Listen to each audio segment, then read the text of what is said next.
À partir de cet épisode, on ne va plus pouvoir se cacher, c'est très clair. Ce podcast est un podcast belge. Voici le numéro 70.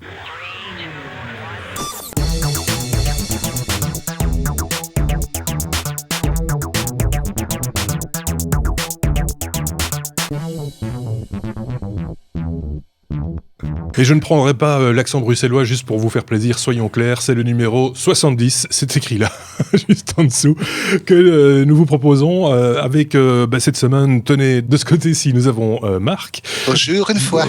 Bonjour Marc, et puis ici, Xavier, Salut, pour parler de nouvelles technologies à notre sauce. Je tiens à le rappeler, puisque nous avions eu un commentaire la semaine dernière concernant le numéro 69, dans lequel nous avions abordé succinctement le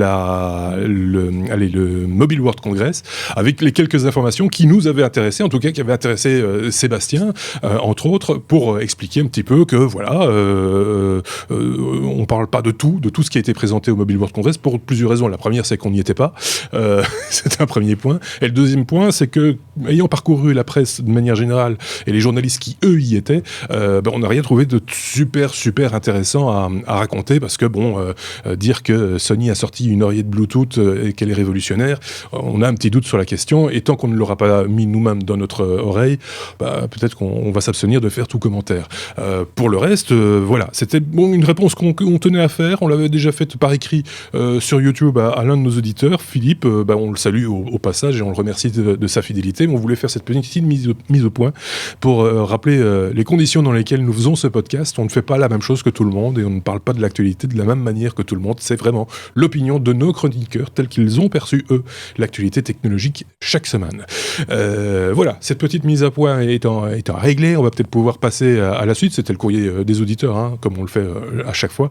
D'autres messages sont apparus également pour nous remercier, nous féliciter. Par exemple, sur les hors-séries logiciels libre, il y a eu pas mal de commentaires également. Donc voilà, ça se passe également sur informaticien.be, vous le savez, sur lestechno.be, ou en regard de la vidéo sur notre chaîne YouTube, Les Technos. On va pouvoir entamer ensemble, si vous le voulez bien, maintenant cet abécédaire habituel et hebdomadaire. La lettre A comme Apple, évidemment. Et je vais passer la parole à Marc pour parler de la dernière mise à jour de OS X. Qui pose problème au niveau du réseau, manifestement, puisque ça empêche de la connectique Ethernet. On aurait presque pu dire A comme Apple ou A comme aïe une fois de plus, parce que c'est une mise à jour silencieuse, un genre de mise à jour qui se fait en arrière-plan, qui a effectivement neutralisé tout simplement la connectique Ethernet sur toute une série d'iMac. On parle donc de la dernière version de OS X, Yosemite. Problème qui a été reconnu par Apple, pour lequel il existe une marche à suivre assez facile. Ça se fait en console, si vous voulez, on vous mettra le lien avec les instructions qui permettent de résoudre le problème, mais c'est pas la première fois qu'Apple fait des mises à jour comme ça en stummeling, puisqu'on continue à parler belge. Pour les Français, ça veut dire en douce. Voilà. Et qui finalement parfois passe un peu mal. On se souvient, il y a pas très longtemps une mise à jour iOS qui avait pété le Wi-Fi. Voilà, ça c'était un peu embêtant aussi quand vous avez un truc sur lequel on peut pas mettre de câble. Là, évidemment, avec l'iMac, vous avez encore le Wi-Fi, si vous pouvez pour aller corriger la chose. Mais donc, le problème a été reconnu par Apple. Je crois qu'entre-temps, il y a déjà un fixe qui est sorti. En plus de la méthodologie de résolution qu'on vous mettra. Donc, voilà. Oui. C'est jamais très agréable à annoncer ce genre de choses, parce que finalement, c'est vrai que c'est des appareils qu'on paye assez cher et on pourrait espérer ou attendre en tout cas que ce genre de choses soit un peu plus contrôlé, débugué, etc. Parce que franchement, c'est un peu léger quand même. Une mise à jour qui foire, c'est à la merci de tout le monde. Ça peut arriver à tout le monde. C'est pas un truc sur lequel on va crucifier Apple. Non. Microsoft a un historique de mise à jour foireuse beaucoup plus important qu'Apple. Voilà, même mais pour ceux qui travaillent. Voilà, mais c'est fâcheux. Mais voilà, on ne va pas leur jeter la pierre. C'est quelque chose qui peut tout à fait arriver. Et il faut quand même saluer la manière dont ils ont réagi, c'est-à-dire avec élégance et relativement rapidement. D'accord, ok. Alors, on en prend bonne note. On va passer la parole à Xavier dès que j'aurai retrouvé mon clavier, parce que de nouveau, j'ai un problème d'ordre technique. Ça arrive de temps en temps.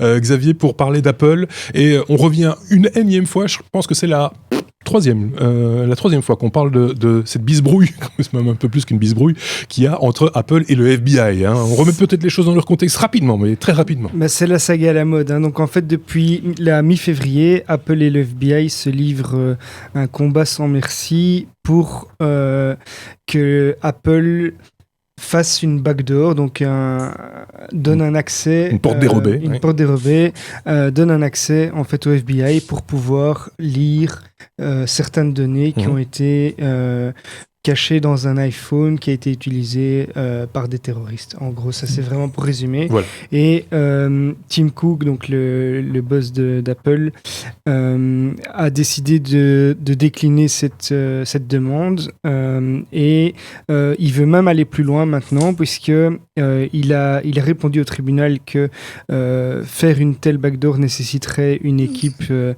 10 employés pendant un mois et donc il ne veut pas se lancer là-dedans, entre autres. Et il va même plus loin parce qu'il a commencé à mettre en place des développements pour que même l'équipe d'ingénieurs d'Apple ne puisse pas développer une telle backdoor. Donc ils veulent vraiment rendre impossible la création, la récupération des données depuis un iPhone ou autre. Et ils ont annoncé également qu'ils allaient chiffrer l'iCloud également. Donc ils vont plus loin encore que. Donc ils vont même beaucoup plus loin que ce qui était prévu, que ce qui est. Oui. Reproché par le FBI. Maintenant, ils veulent vraiment étendre cette sécurité à l'iCloud et donc même les données stockées sur les serveurs cloud d'Apple seront chiffrées. Donc, ils veulent vraiment pousser très loin et renforcer cette sécurité. Ils ont su le soutien dernièrement, j'ai vu de Samsung qui a rejoint un peu le club des soutiens à Apple puisque Facebook avait également donné son soutien et je ne sais plus Microsoft et Google également, je pense. Donc voilà, c'est Samsung qui est quand même le gros concurrent d'Apple qui vient pas au secours, mais qui admet que Apple a sans doute raison de tenir tête au FBI. C'est quand même pas totalement anodin. Hein. Je sais pas ce que tu en penses, Marc. Oh, écoute, c'est pas la première fois qu'on voit le boss d'une grosse boîte technologique tenir tête à la justice américaine pour des raisons qui sont légitimes ou pas. Moi, j'ai plutôt tendance à considérer que Tim Cook ici fait tout à fait honneur à la communauté IT dans le sens où, ben oui, effectivement, si on commence à laisser des portes ouvertes à tout le monde, c'est un peu voilà. Et si le gouvernement exige de pouvoir rentrer par une porte dérobée, il y a d'autres personnes moins bien intentionnées qui se chargeront de faire la même chose dans des buts beaucoup moins louables. Donc, je suis toujours un farouche partisan de la protection de la vie privée. Pour moi, c'est quelque chose qui coule de source. Oui. Je me demande s'ils auraient osé, entre guillemets, faire la même demande à BlackBerry, par exemple. Parce que c'est vrai que... Il n'y a pas eu besoin parce que la sécurité a été craquée il n'y a pas longtemps. Oui, il n'y a pas longtemps, ça. Mais c'était quand même une référence en termes de qualité de sécurisation de données, etc. D'ailleurs, c'est pour ça que le président Obama, si je ne m'abuse, a pu garder son BlackBerry contre l'avis justement du FBI, je pense, ou de la NSA. Donc voilà, cette histoire, c'est pas le dernier épisode à mon avis, on va encore en entendre parler de cette histoire Apple contre le FBI ou inversement, affaire à suivre comme on a l'habitude de dire. On reste à la lettre A comme Apple et on va retrouver Marc pour parler de l'iPad Pro. L'iPad Pro, mais le nouveau modèle, celui qu'on suspecte venir dans quelques temps, l'iPad Pro mini, qui pourrait remplacer par exemple l'iPad Air 3 par exemple. C'est bien, j'adore quand tu me grilles mon sujet comme ça. Non, on va faire le point un peu sur toutes les rumeurs parce qu'il y a normalement le 15 mars était prévu une conférence, bien qu'elle n'ait jamais été vraiment confirmée. Conférence dont la date a été annulée et apparemment reportée une semaine plus tard, d'après le site Mac Insider. Conférence qui serait tenue dans les bureaux d'Apple même à Cupertino et lors de laquelle en fait plusieurs choses seraient dévoilées. D'abord le fameux nouvel iPhone SE qui grosso modo d'après les rumeurs est un iPhone 5, donc un écran 4 pouces avec un form factor qui se rapproche de l'iPhone 6 à un processeur A9 et c'est tout ce qu'on sait pour l'instant. Oui. Mais donc c'est un truc qui irait probablement remplacer l'iPhone 5 qui sortirait de la gamme. Il y a une probable nouvelle Apple Watch, mais là on n'en sait pas plus. Et alors, il y a le fameux iPad Air 3 que tout le monde attendait et qui serait vraisemblablement remplacé par un iPad Pro Mini. D'accord. C'est-à-dire un iPad qui reprendrait les principales caractéristiques de l'iPad Pro au niveau connectique, au niveau support du Smart Keyboard, au niveau haut-parleurs multiples avec passage du son dans un sens et dans l'autre, avec la dernière génération de processeurs, le support du Apple Pencil. Voilà, disons que c'est quelque chose qui a quand même du sens. Le tout dans un form factor qui est celui de l'iPad Air et qui permettrait d'harmoniser la gamme vu que Apple a clairement montré son intention de passer vers un positionnement plus professionnel pour ces tablettes. Et la dégringolade du marché des tablettes justement est quelque chose à laquelle ils doivent réagir et ils ne sont pas les seuls sur le marché. On peut annoncer la couleur, hein. On a des hors-séries qui vont sortir dans pas très longtemps, notamment sur le matériel que fait Microsoft et Surface 4. Surface 4 et Surface Book. On est parmi les premiers à l'avoir en Belgique, Cocorico. Il y a du lourd, quoi. Et donc, franchement, Apple se doit de réagir. Je vais y arriver, je m'emballe. Et les Microsoft et Apple, j'ai l'impression, et on en reparlera justement dans ces hors-séries qu'on vous proposera très prochainement, laissent un peu sur place les autres fournisseurs du type Samsung, LG, s'ils fabriquent encore des tablettes, je ne sais pas. Enfin, tout ce qui est monde Android est un petit peu largué, hein, sur le coup. Oh, mais il y a une offre assez pléthorique au niveau Android pour tout ce qui est tablette. Et d'ailleurs, Google a encore sorti il y a pas longtemps un modèle de référence qui est un transformable, enfin un convertible laptop tablette, qui fait office effectivement de modèle flagship. Il y a tous les jours des nouvelles tablettes qui sortent. C'est un marché qui est extrêmement encombré, surtout du côté des constructeurs chinois. Et voilà, mais toutes ces tablettes se ressemblent un petit peu. Ça, et il n'y a jamais eu vraiment une adaptation d'Android au format tablette. C'est toujours quelque chose qui laisse une impression d'un peu bricolé. Et même les modèles de référence, on se rappelle, on avait testé la Nexus à l'époque, la Nexus 9, que j'ai toujours, mais honnêtement, elle passe plus de sens dans un tiroir qu'autre chose, parce que je ne retrouve pas cette facilité d'utilisation que je commence à retrouver avec une Surface d'ailleurs. C'est ça. J'ai cru apercevoir, mais je vais pas trop me lancer là-dedans parce que c'est peut-être, je peux peut-être me tromper, une tablette Lenovo accompagnée d'un projecteur, ce qui serait effectivement pas complètement idiot comme mélange. Pour les commerciaux, ça peut être pas mal. Ça peut être pas, oui, justement en représentation, c'est un petit projecteur, hein, c'est pas non plus, mais voilà. C'est pourquoi pas, finalement, c'est peut-être vers ça, ce genre de choses-là, même si tout le monde ne doit pas en faire, hein, c'est très clair, mais de temps en temps sortir un petit peu du lot avec des spécificités comme ça, des particularités comme ça. On n'en est pas là du côté d'Apple, ça on l'a bien compris. Malgré tout, la gamme évolue et on va tenir ça à l'œil, évidemment, comme on a l'habitude de le faire. On va pouvoir quitter la lettre A comme Apple, si vous le voulez bien, pour s'attaquer directement à la lettre D comme drone, et ça on sait que c'est le dada de Xavier, les drones, puisqu'il y a un nouveau Phantom qui apparaît le 4, si je ne m'abuse. Voilà, donc c'est la société DJI qui a annoncé la commercialisation du Phantom 4, en tout cas la sortie. On va pouvoir déjà le précommander, il sera commercialisé mi-mars. Alors, d'un point de vue performance, d'abord, il y a une autonomie qui a été bien accrue, puisqu'on peut atteindre 28 minutes d'autonomie, annoncée évidemment, avec l'équivalent donc, de 25% de plus que le Phantom 3. C'est ça. Donc c'est quand même une belle amélioration. On va pouvoir atteindre une portée de 5 km et avoir un filmé en FPV, donc en vue embarquée à 720p. Le drone va pouvoir atteindre 72 km/h, ce qui est quand même déjà pas mal. Et la caméra qui se trouve en dessous est fixée sur un gimbal 3 axes qui va filmer en 4K à 30 images secondes ou en Full HD à 120 images par seconde. Alors, on va s'arrêter sur les spécifications pour venir à l'innovation technologique vraiment. Ils ont annoncé trois fonctionnalités. La première, c'est le Sense and Avoid qui va permettre d'éviter des obstacles grâce à des caméras et à des sonars. Donc, le drone est équipé de petites caméras et de sonars qui vont lui permettre d'éviter les obstacles qui se trouvent devant lui ou en dessous de lui, à environ 15 mètres ou 10 mètres en dessous. il y a une autre fonctionnalité qui va s'appeler le TapFly, qui va permettre en fait de déplacer, de piloter le drone juste en cliquant sur l'image qu'on voit. Et le drone va aller à cet endroit, toujours en évitant les obstacles. Si jamais il ne sait pas y arriver, parce qu'il y a des obstacles, le drone va tout simplement s'arrêter.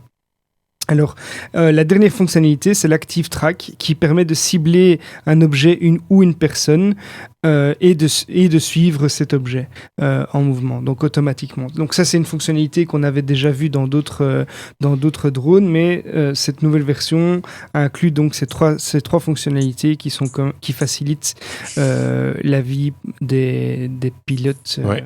C'est impressionnant. Moi, j'avais lu un article concernant le Phantom, effectivement, où il peut slalomer comme ça et éviter des obstacles de manière tout à fait autonome. C'est assez impressionnant.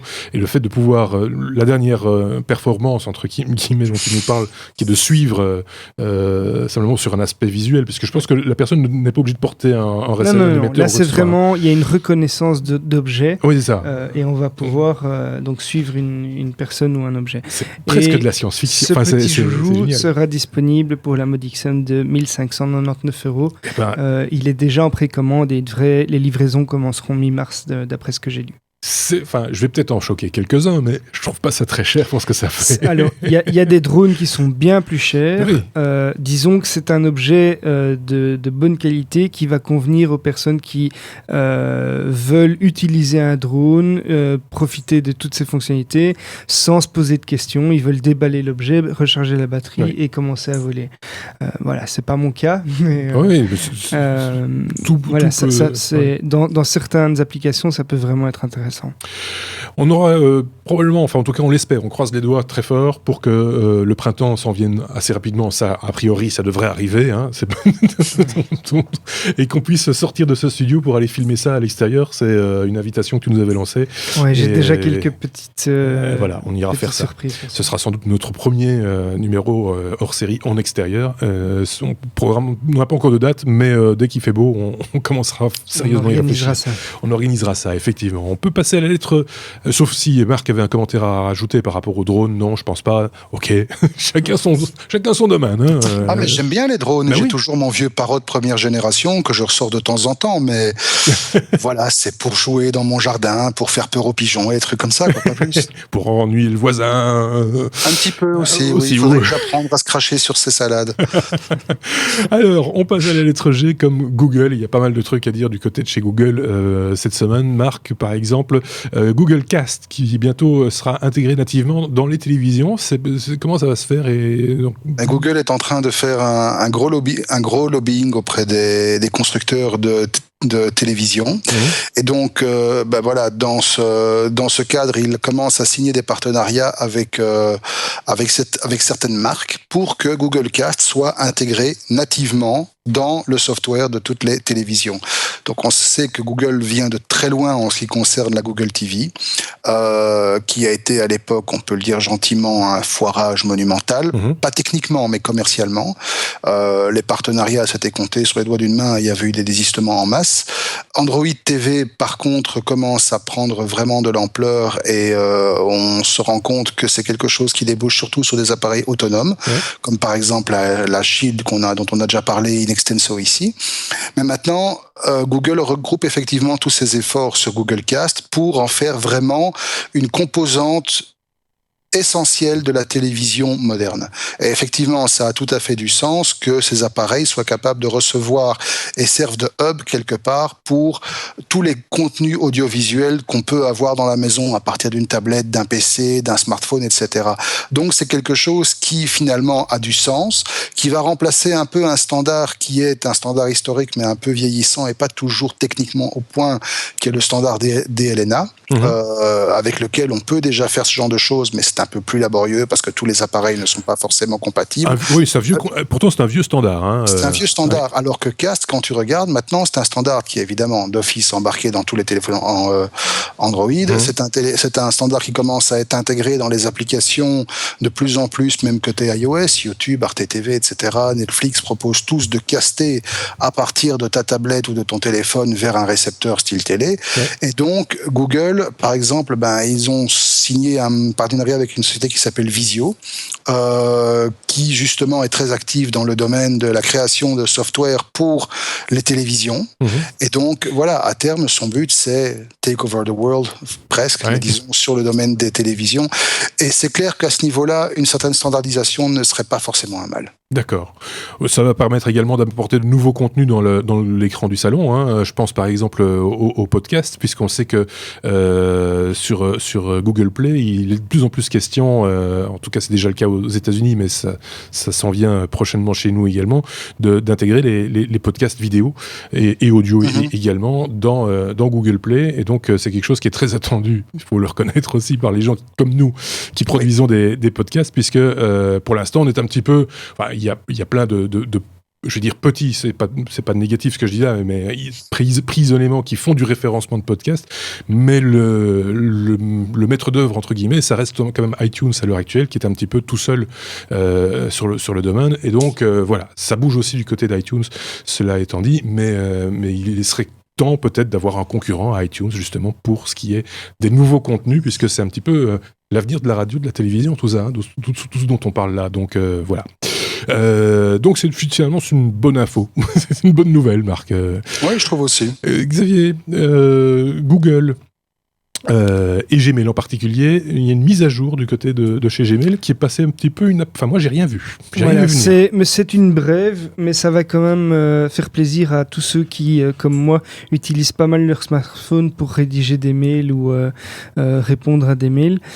On avait pour le moment pas la possibilité de mettre de formater une réponse dans Gmail ou un texte dans Gmail, et donc avec cette mise à jour version 6 de Gmail, on va enfin pouvoir utiliser du rich text format pour mettre en page son texte, donc en italique, en gras, souligné, avec couleur, etc.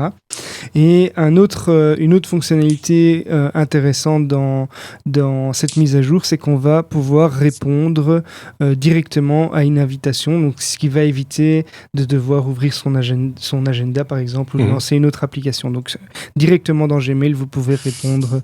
C'est clair, là on parle bien de l'application Gmail, hein, l'application on parle mobile, de l'application Gmail ouais. Sur Android. Pardon.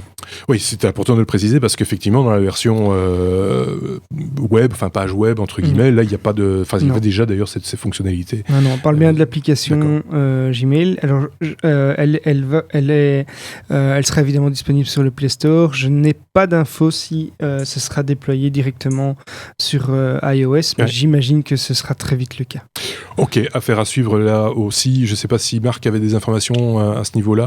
Non, mais je déplore une chose concernant l'application Gmail sur Android et sur iOS aussi, c'est qu'ils ajoutent régulièrement des nouvelles fonctionnalités qui sont pas mal, effectivement, je ne critique pas là-dessus, mais il y a un truc que j'attends depuis la version 1, c'est la possibilité de faire du mass edit. Oui. Pouvoir, par exemple, quand je reçois 60 ou 70 mails, pouvoir tous les virer d'une fois. Oui, c'est pas encore possible. Il faut les sectionner un à la fois, c'est pénible. Tous les softs de mail permettent de faire ça, sauf Gmail. Oui, c'est particulier, effectivement. Il y a une box, il y a une box de Google qui te permet de faire ce genre de choses, donc de sélectionner comme traiter plusieurs mails en une fois. Donc l'application Inbox est d'ailleurs... Oui, dans Inbox. Oui, mais Inbox c'est simpliste par rapport à... C'est une question de... C'est vrai que mettre de l'ordre sur son compte Gmail, même sur la version web, c'est quand même très très compliqué, quoi. Je veux dire, Mais d'ailleurs, Gmail redirige maintenant, commence à rediriger automatiquement vers Inbox. De plus en plus. Certains utilisateurs. C'est pas encore le cas chez tout le monde, mais chez moi c'est le cas. Ils m'ont suggéré de... ils le suggèrent toujours. Voilà. Ça fait un moment d'ailleurs. C'est pas obligatoire, mais ils redirigent maintenant automatiquement sur Inbox. Ok, des choses peut-être à suggérer aux développeurs qui iraient au Google I.O. Juste une petite parenthèse, puisque la date est tombée cette semaine. Google I.O. côté Google, donc la grand-messe des développeurs, c'est comme ça qu'on pourrait l'appeler, se passera du 18 au 20 mai, et les inscriptions donc pour les développeurs qui voudraient s'y rendre sont ouvertes à partir du 8 mars. Donc vous voilà avertis.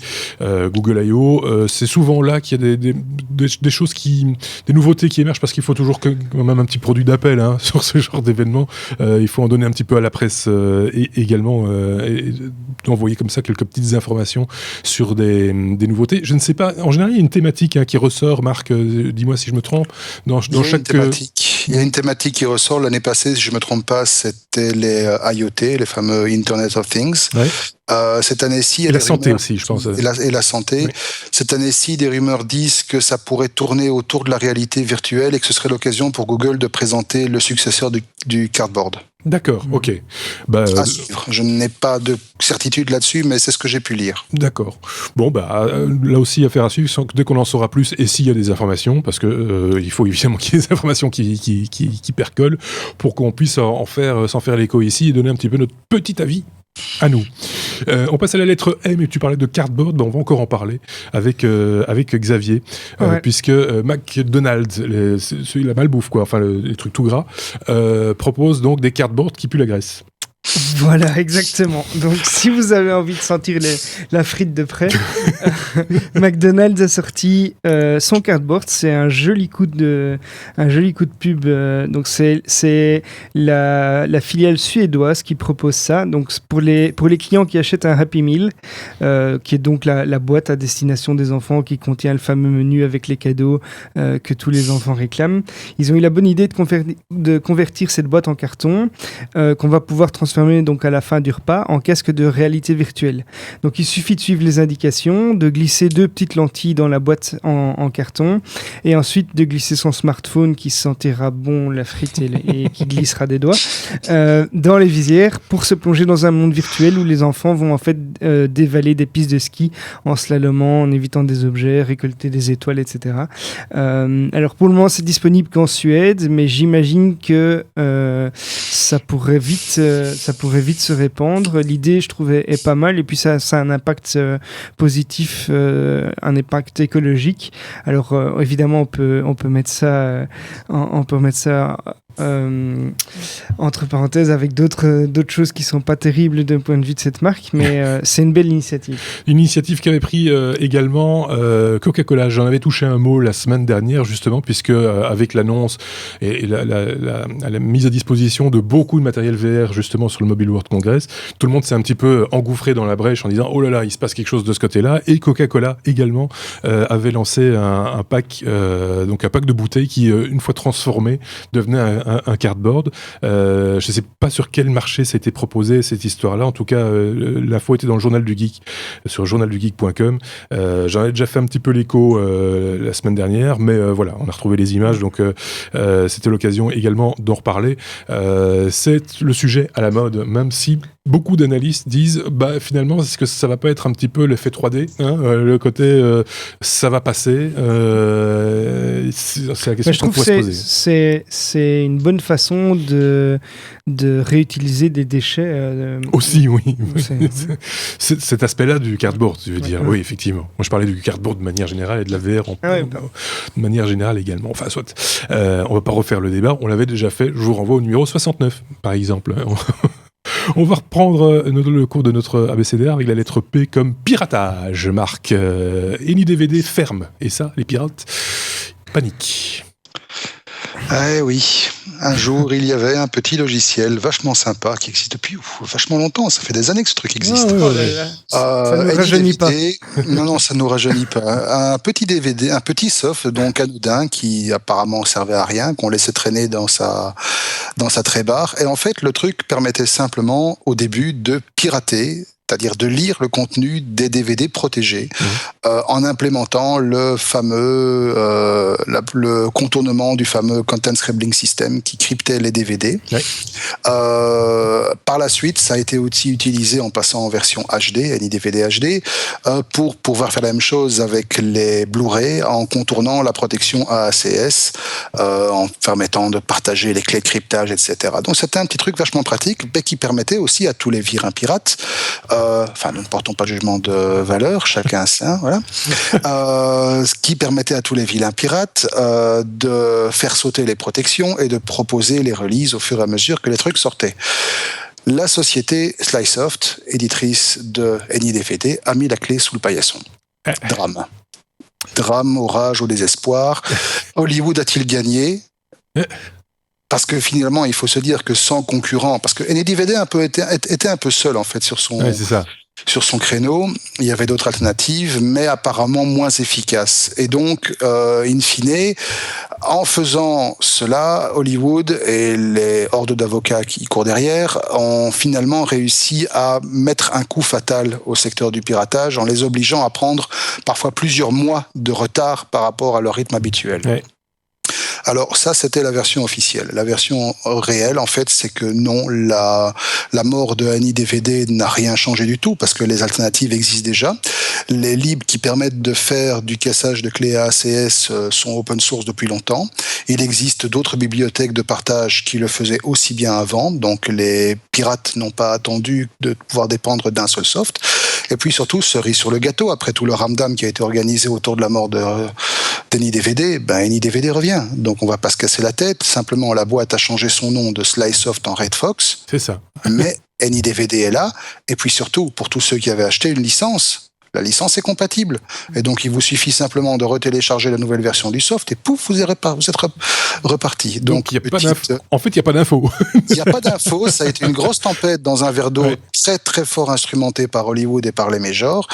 Et donc, ça prouve une fois de plus que ces gens n'ont absolument aucune idée de savoir comment il faut s'adapter au monde numérique, autrement qu'en sortant des nuées d'avocats qu'ils vont payer des centaines de millions de dollars. D'autant plus que là, pour le coup, ceux qui ne savaient pas comment pirater un DVD, maintenant, on a relancé le truc.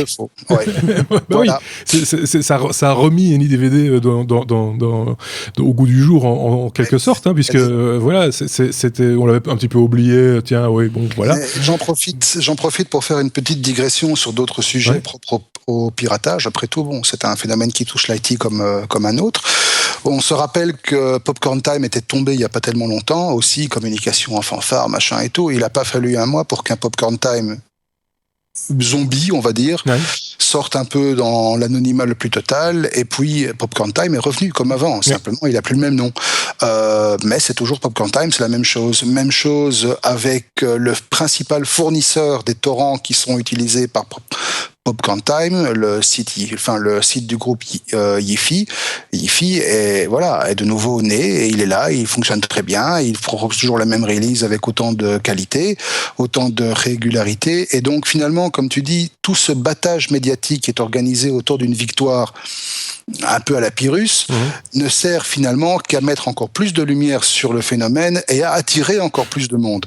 Parce que les alternatives, elles sont là. Et on peut dire ce qu'on veut, mais tant que l'offre illégale sera de meilleure qualité, sera plus conséquente et sera plus accessible que l'offre légale, Netflix mis à part, ça continuera comme ça. Je suis même tombé sur, alors je ne sais pas si on avait déjà parlé chez nous, le phénomène de ZeroNet, non ? Il me semble qu'on avait évoqué ça une fois. C'est un truc que je rappelle brièvement, c'est un système de site web décentralisé qui se base sur le protocole Bitcoin. Voilà, grosso modo, vous n'avez pas un serveur central, vous avez plein de serveurs qui s'auto-répliquent, etc. C'est assez phénoménal, et ça a surtout comme avantage que les sites web qui sont hébergés sont intouchables. On ne sait pas les tuer, c'est fini, parce que vous tuez une copie, vous ne savez pas où sont les autres, elles prennent le relais. Eh bien, il y a un Popcorn Time qui est né sur ce concept-là. Donc, il suffit d'avoir le client ZeroNet, qui est open source, on le rappelle, de l'installer, d'avoir la bonne coordonnée pour lancer le truc, et vous avez Popcorn Time qui fonctionne, et personne ne peut jamais le toucher. Oui, personne ne sait même que vous l'utilisez. C'est une hydre à tête multiple. Donc, s'il vous plaît, au lieu de nous, excusez-nous le terme, mais au lieu de nous faire chier avec vos histoires, trouvez des alternatives valables. Parce que n'oubliez pas une chose, si vous fournissez un système qui marche... les gens sont prêts à payer pour. On est prêt à payer, on ne demande pas mieux. Oui, c'est clair, pour être retourné quelque part dans la légalité. Je suis utilisateur convaincu depuis le début, et franchement, je ne lâcherai plus, quoi. Par contre, en matière, là, on parle évidemment de séries, de vidéos, de manière générale. Par contre, au niveau de la musique, là, il y a encore tout un débat à faire. Il y a encore du boulot. Ça commence à sortir. Oui, ça commence à sortir, mais le problème, c'est que les situations alternatives, donc d'audio en streaming, ne payent pas son homme et ne payent surtout pas les artistes. Et donc là, il y a un appauvrissement, il y a un risque d'appauvrissement à terme de la création de choses nouvelles. Je pense que c'est Jean-Michel Jarre qui récemment est un petit peu sorti du bois lors d'une interview et a dit c'est un petit peu les sites de streaming, c'est un petit peu comme si vous payiez forfaitairement votre supermarché, que vous entriez dans le supermarché quand vous voulez et remplissiez autant de fois que vous vouliez votre caddie pour une somme unique mensuelle. C'est complètement vu comme ça. Il a raison, c'est complètement absurde comme modèle économique, ça ne peut pas fonctionner. Et donc forcément, quand on voit qu'on est à, je sais pas combien de zéro derrière la virgule il faut avant de commencer à parler d'argent pour un artiste à chaque écoute d'un titre sur un site de streaming, de musique en streaming, c'est juste pathétique et voilà. Fin de la parenthèse peut-être, et donc là aussi peut-être que s'il y avait des solutions un petit peu plus viables pour tout le monde. Ce serait pas mal parce que sinon demain on se retrouvera avec 5 artistes et ce seront forcément pas les meilleurs, ça vous pouvez en être certain. Et puis il faut pas oublier, pour fermer la parenthèse définitivement, que les modèles qui sont actuellement ceux du streaming ne sont pas toujours les plus rentables. Ouais. La preuve pour Tidal qui est en train de se boire un bouillon monstrueux. Tout à fait, donc voilà. C'est pas encore la solution, manifestement, mais par contre le secteur a du mal. On va passer, je reprends le fil de mon truc parce que c'était un petit peu perturbé. Ah oui, voilà, j'avais sauté une ligne, on me dit rien. On passe à la lettre S, S comme Slack. Il va falloir rappeler ce que c'est Slack, parce que tout le monde n'est pas au courant. Moi je sais, mais tout le monde pas. Xavier, Slack qui présente de nouvelles fonctionnalités, mais c'est quoi Slack ? Alors Slack, c'est un outil qui va permettre de faciliter la communication au sein d'une entreprise ou d'un groupe. Ça ressemble très fort à, pour ceux qui connaissaient MIRC, en gros on a des canaux de chat, mais ils ont été vraiment beaucoup plus loin puisqu'il y a tout un tas de fonctionnalités qu'on va pouvoir intégrer. Donc il y a un petit peu comme le principe de IFT, donc le site If This Then That, on peut créer des connexions avec d'autres outils et donc avoir des notifications qui arrivent directement. Donc c'est un outil collaboratif, en gros, comme il y en a d'autres, mais celui-là est assez populaire, de plus en plus populaire. On voit, paraît-il, c'est celui-là qui va enfin tuer les emails. Mais bon. Voilà, c'est vraiment une utilisation qu'on peut faire de Slack, c'est de remplacer complètement les emails au sein d'une entreprise, par exemple. Ouais. Donc évidemment, on ne pourra pas forcer ses clients à utiliser ça, mais au sein d'une entreprise, ça permet vraiment de communiquer et de ne pas avoir à relire chaque fois tout l'historique d'une discussion. On peut faire une recherche, suivre un fil de discussion, reprendre la discussion là où elle en était, et on interagit en direct, puisque c'est du chat en direct. Alors, Slack a annoncé lors d'une conférence à San Francisco sa roadmap 2016 et une des principales nouveautés qui était annoncée comme arrivant très prochainement, mais qui en fait a été déployée quasiment le jour même, c'est la possibilité de transformer une session de chat en chat audio ou vidéo. Donc c'est suite à l'acquisition de la société Screen Hero en 2015 et ça peut vraiment concurrencer des Skype ou des Hangouts par exemple.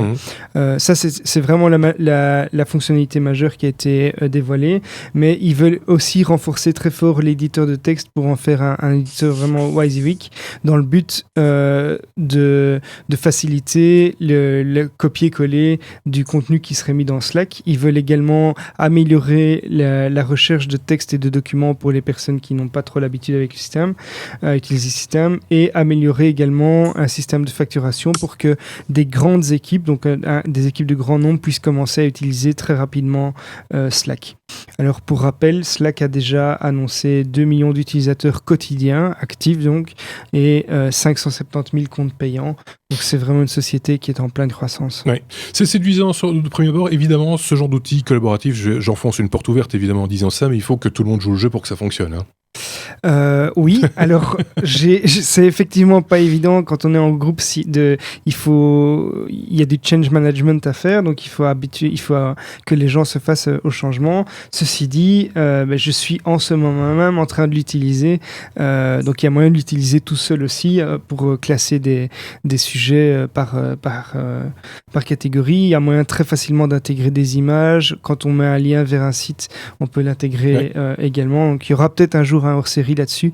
Mais voilà, il faut trouver des gens qui interagissent avec. C'est pour ça que je le disais, parce qu'on a essayé de le tester dans l'équipe des technos. Alors, il y en a qui voulaient pas, parce que voilà, déjà, les mails, c'est embêtant, et donc ce truc-là, c'était un truc en plus.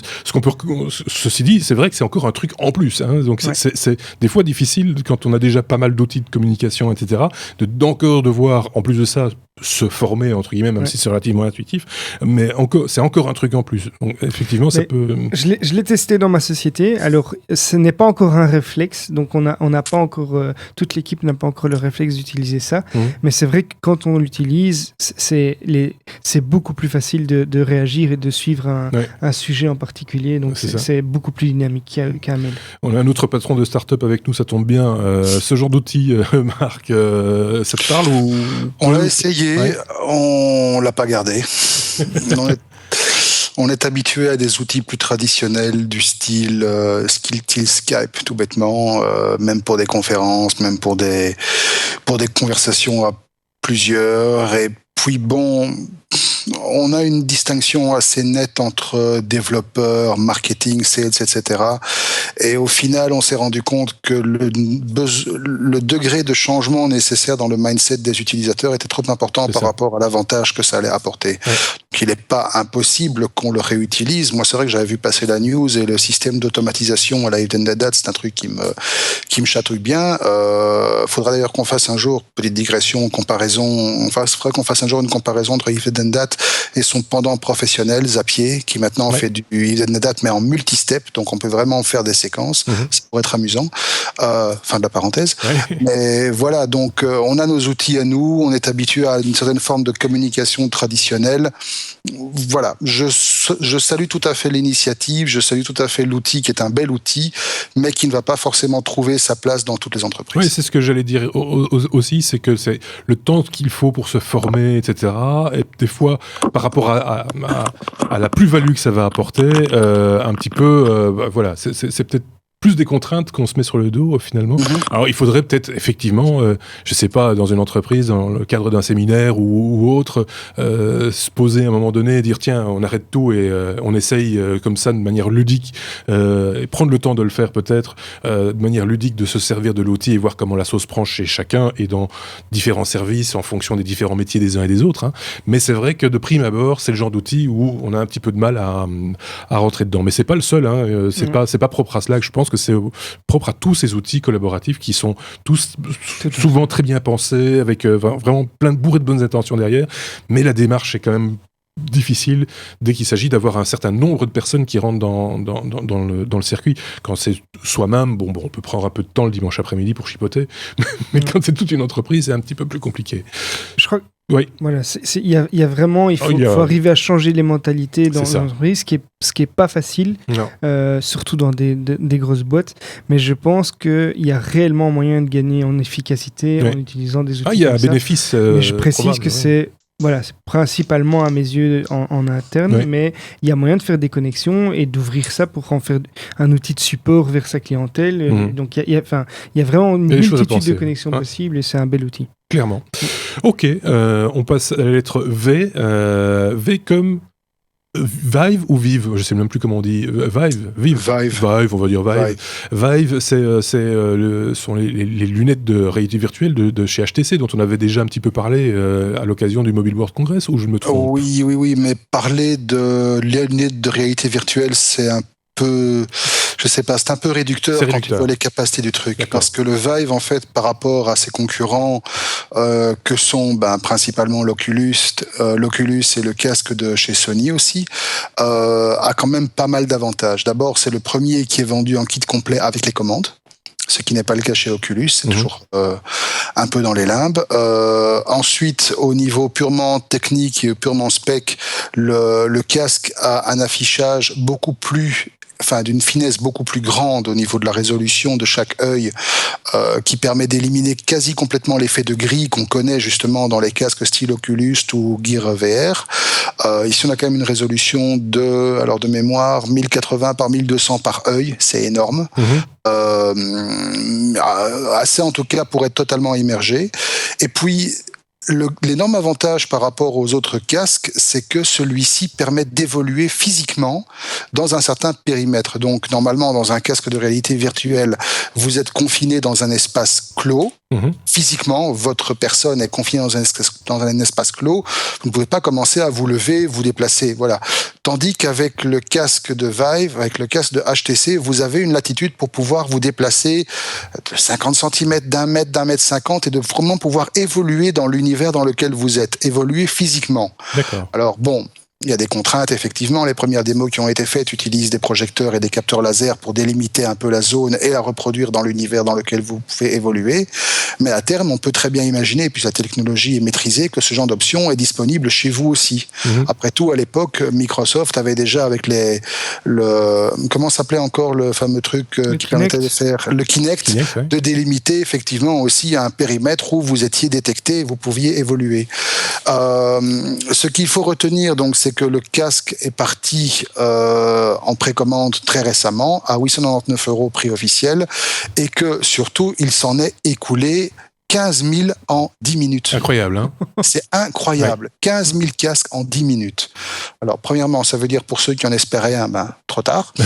Et ensuite, ça veut dire qu'il y a vraiment un engouement monstrueux pour ce genre d'appareil. Alors, effet d'annonce, véritable révolution technologique. Est-ce que Oculus va pouvoir prendre le dessus comme il l'avait déjà fait par le passé? Est-ce que Apple va déboucher dans le jeu? Est-ce que Google va nous sortir son... Voilà.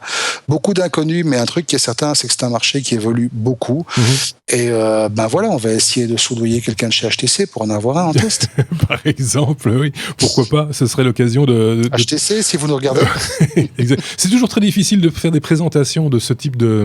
Moi, je voyais ça sur nos confrères et autres journalistes qui se trouvaient au Mobile World Congress et faisaient des présentations de ce genre d'outils, parce que c'est difficile à montrer aussi ce qu'on voit à l'intérieur. Donc c'est compliqué. On peut juste prendre comme ça à la sauvette la réaction de quelqu'un qui, lui, a le casque sur les yeux et explique, enfin en tout cas essaye de mettre des mots sur ce qu'il est en train de vivre. Mais je lisais un article sur un des blogs de Radio-Canada, de Triplex, qui est le blog high-tech de Radio-Canada, qui parlait de l'Oculus Rift et de Minecraft, puisqu'il y a une version de Minecraft pour Oculus Rift qui est assez impressionnante, et ils expliquent dans cet article que c'est assez compliqué de mettre la chose en œuvre, parce que pour éviter de surcharger les sens, ils sont obligés de faire passer les gens d'abord dans une salle avec un grand écran pour qu'ils puissent s'immerger un peu dans l'image déjà, mais en gardant les pieds sur terre, entre guillemets. Ensuite, ils ont dû augmenter la vitesse des images, ils sont à 90 images par seconde,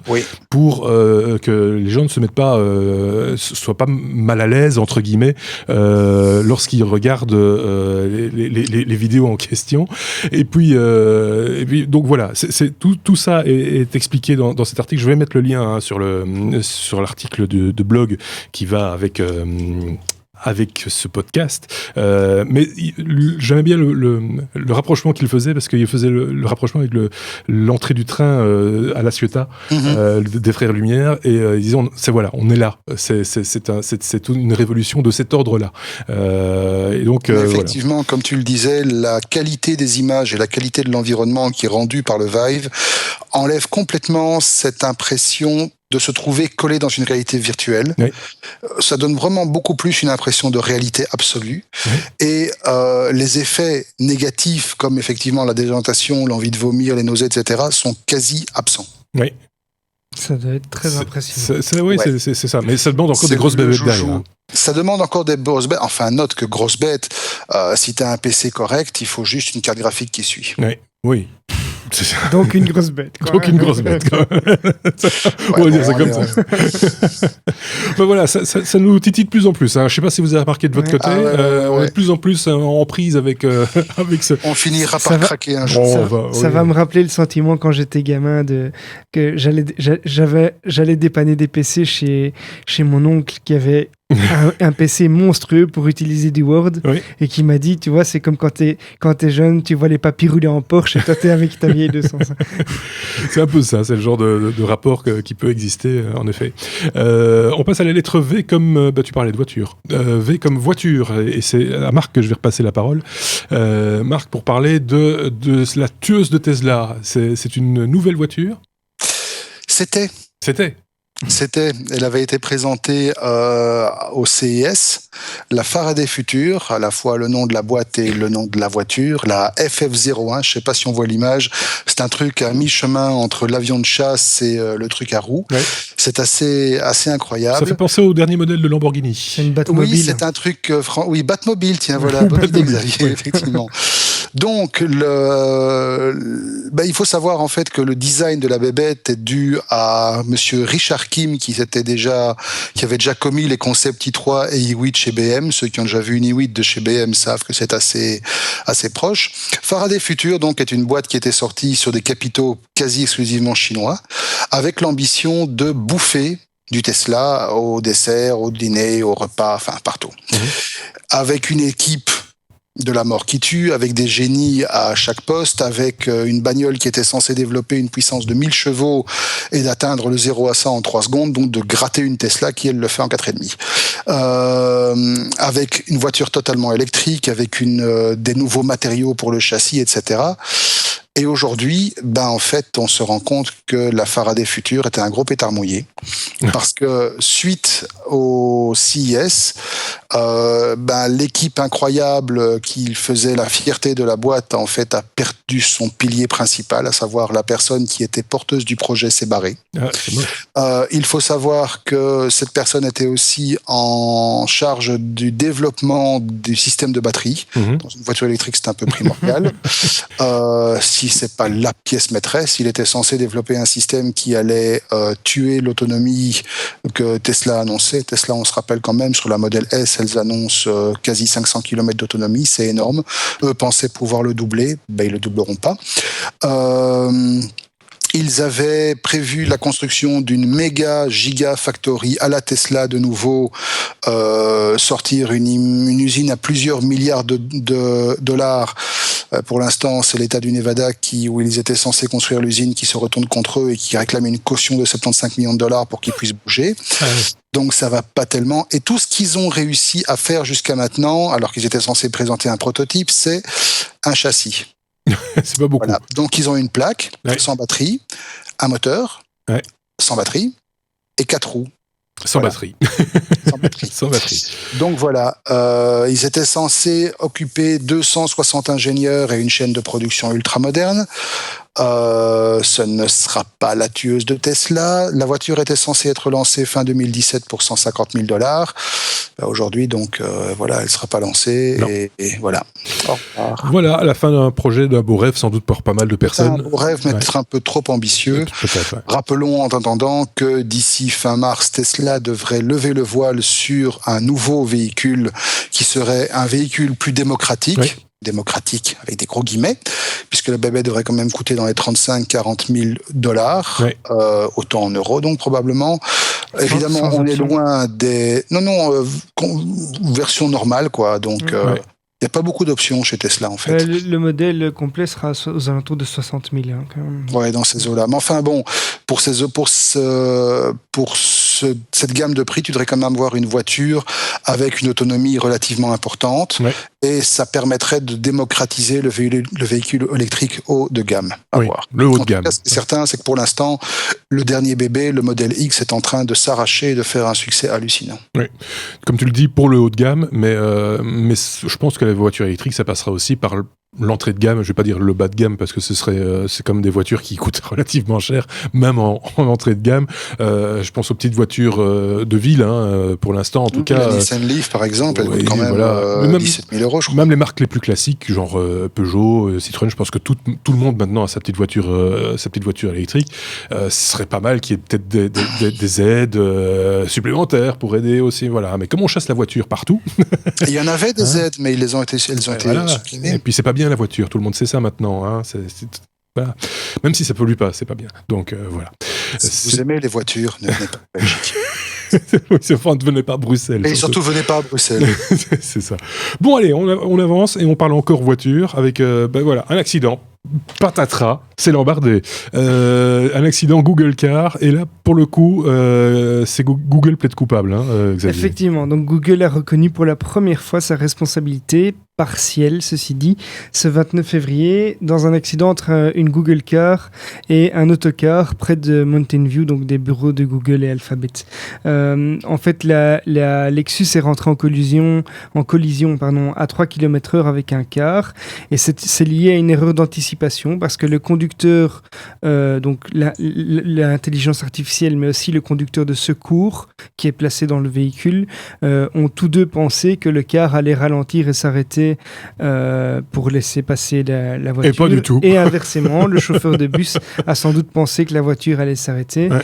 Et donc, il y a eu un petit accident à 3 km/h. Alors, le groupe a précisé que le logiciel avait été modifié suite à des milliers de tests qu'ils ont fait. Donc, ils ont mis un simulateur, ils ont scénarisé différentes possibilités, et ils ont amélioré le logiciel pour qu'ils comprennent mieux que les autocars et les gros véhicules sont moins susceptibles de laisser passer les voitures autonomes comme la Google Car.